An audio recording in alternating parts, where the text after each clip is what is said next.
샬롬. 오늘도 하나님 말씀 앞에 나오신 여러분 환영합니다. 우리 함께 기도하겠습니다. 하나님, 오늘도 우리에게 귀한 하나님의 말씀을 주시니 감사합니다. 이 말씀을 들을 길을 허락하여 주셔서 오늘도 하나님의 말씀을 중심으로 삼고 당당하게 살아갈 수 있는 힘을 허락하여 주소서.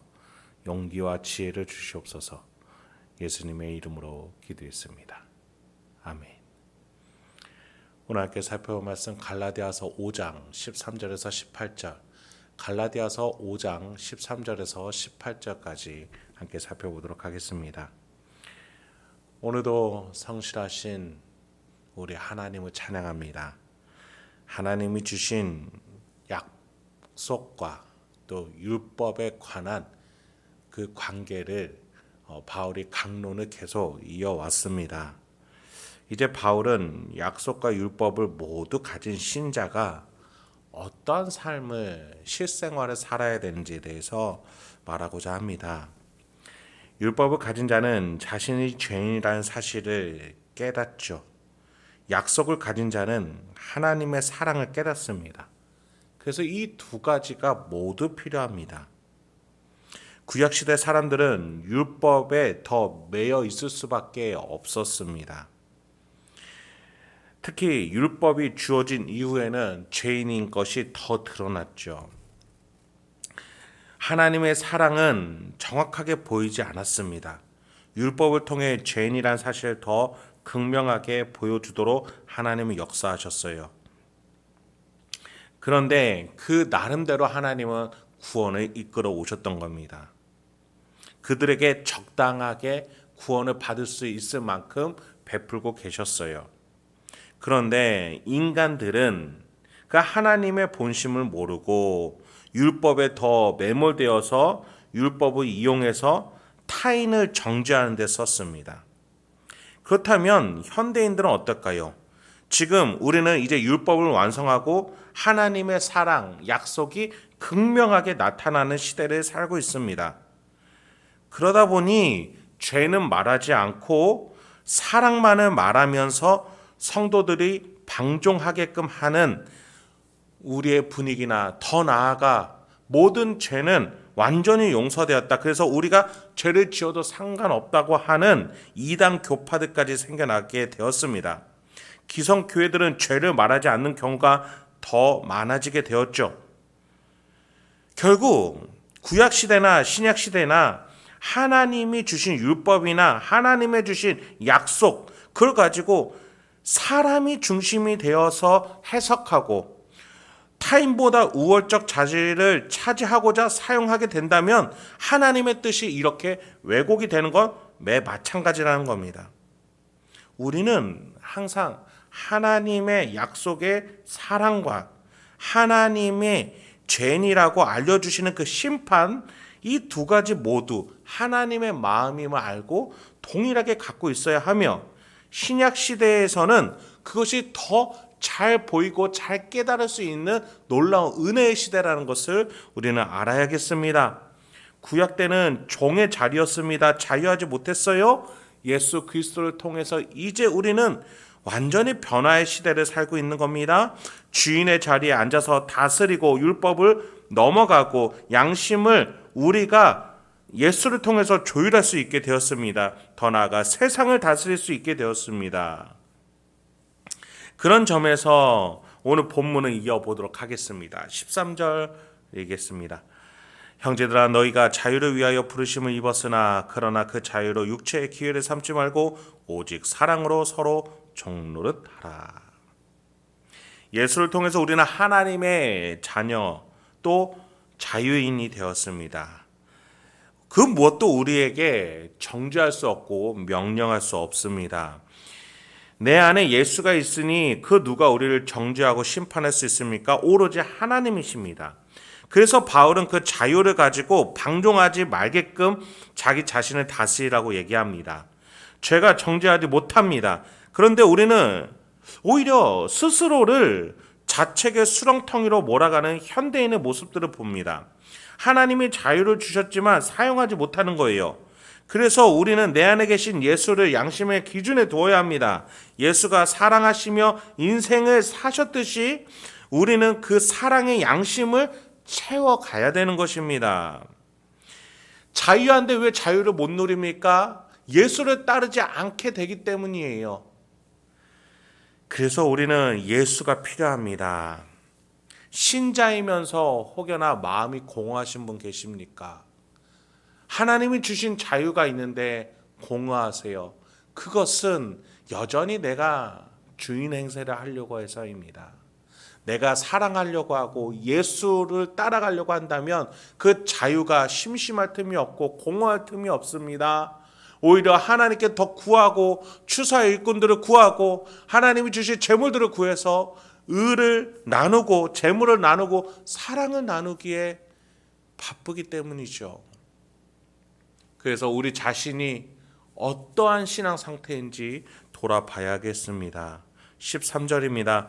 형제들아 너희가 자유를 위하여 부르심을 입었으나 그러나 그 자유로 육체의 기회를 삼지 말고 오직 사랑으로 서로 종노릇하라.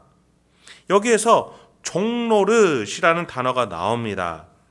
여러분 그렇습니다. 바울은 그 사랑은 오히려 다른 일을 섬기러 가는데 스스로 종이 될 수 있는 굉장한 동기부여로 차 있다라고 말해주고 있습니다. 공허하지 않다라는 것이죠. 그래서 이어서 14, 15절에 이렇게 말합니다. 온 율법은 내 이웃 사랑하기를 내 자신같이 하라 하신 한 말씀에서 이루어졌나니 만일 서로 물고 먹으면 피차 멸망할까 조심하라. 율법도 똑같이 하나님 마음이라고 말씀드렸어요. 그런데 죄인들은 특히나 유대인들은 이것을 자신을 높이는 데 사용했죠. 그런데 하나님의 약속을 갖고 있는 자들은 율법을 완성하기 위해서 온전히 노력했습니다. 물론 완성할 수는 없지만 율법을 향해서 나아갔어요. 하나님의 뜻을 알고 사랑하기로 나아갔어요. 그래서 내 자신을 사랑한 것 같이 이웃을 사랑하기를 힘써서 했죠.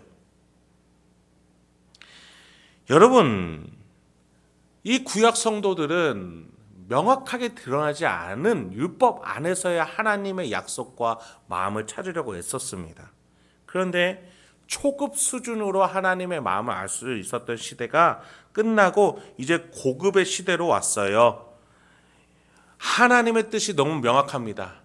예수를 통해서 드러났어요. 율법 그 자체이신 예수님이 율법을 살아내셨어요. 이렇게 살아라. 그리고 그 예수가 살아라 라고만 말씀하신 게 아니라 우리 안에 들어오셔서 살 수 있는 힘까지 지혜까지 동기부여까지 지금 우리에게 주고 계십니다. 구약 성도들이 이룰 수 없는 율법을 우리는 완성함과 동시에 뛰어넘어 서로 사랑하는 삶을 살 수 있는 초월적인 존재가 된 것입니다. 내가 거룩해서 할 수 있는 게 아니에요. 예수 때문에 그렇게 살 수 있게 된 겁니다. 그럼 예수는 어떤 양심이기에 얼마나 높기에 우리 수준을 높일 수 있는 겁니까?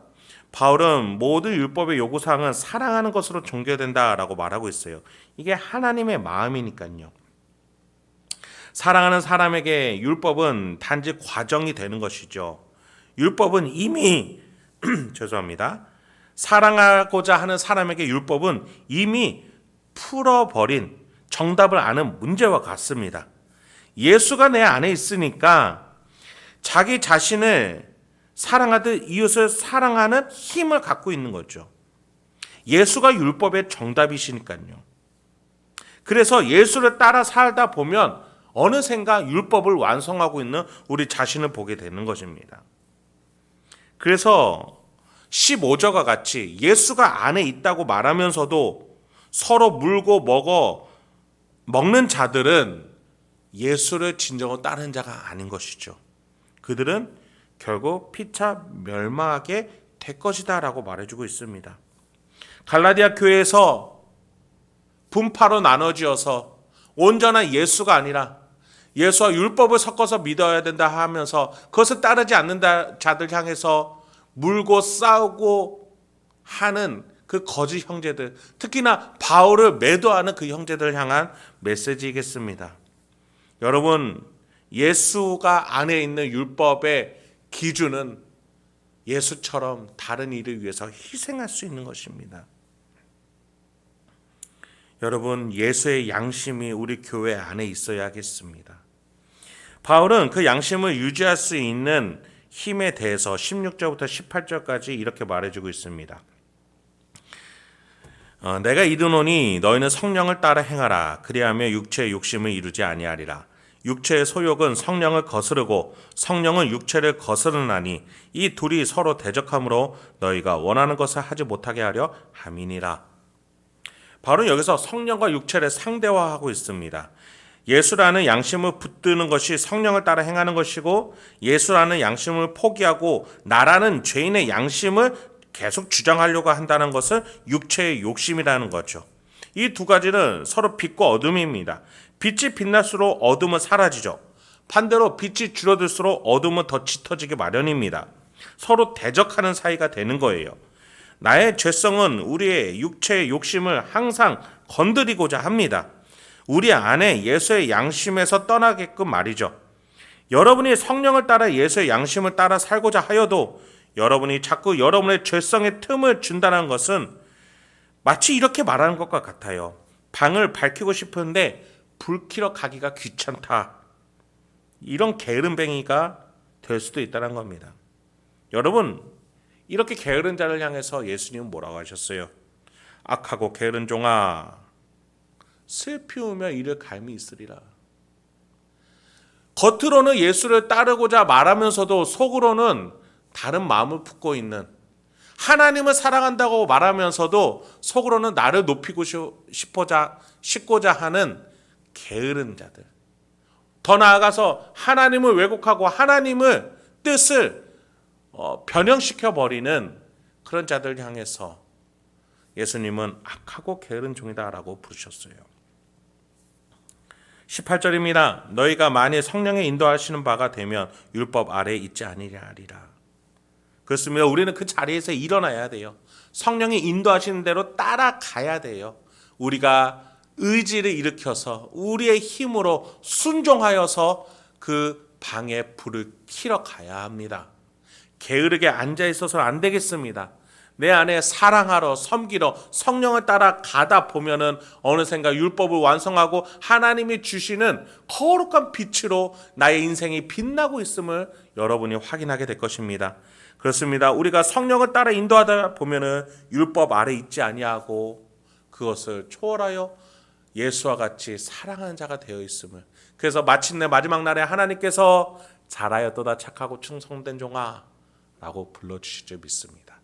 우리가 그렇게 오늘 하루도 세상을 밝히러 나아가는 저와 여러분에게 소망합니다. 함께 기도하겠습니다. 하나님, 오늘도 우리에게 귀한 하나님의 말씀 주시니 감사합니다. 이 말씀을 통해서 오늘도 어떻게 살아야 되는지, 어떻게 행동하고 어떻게 말해야 되는지 하나하나 말씀 속에서 묵상할 때, 곱씹을 때, 우리가 살아갈 때 기억나게 해주시고 깨닫게 해주시옵소서. 예수님의 이름으로 기도했습니다.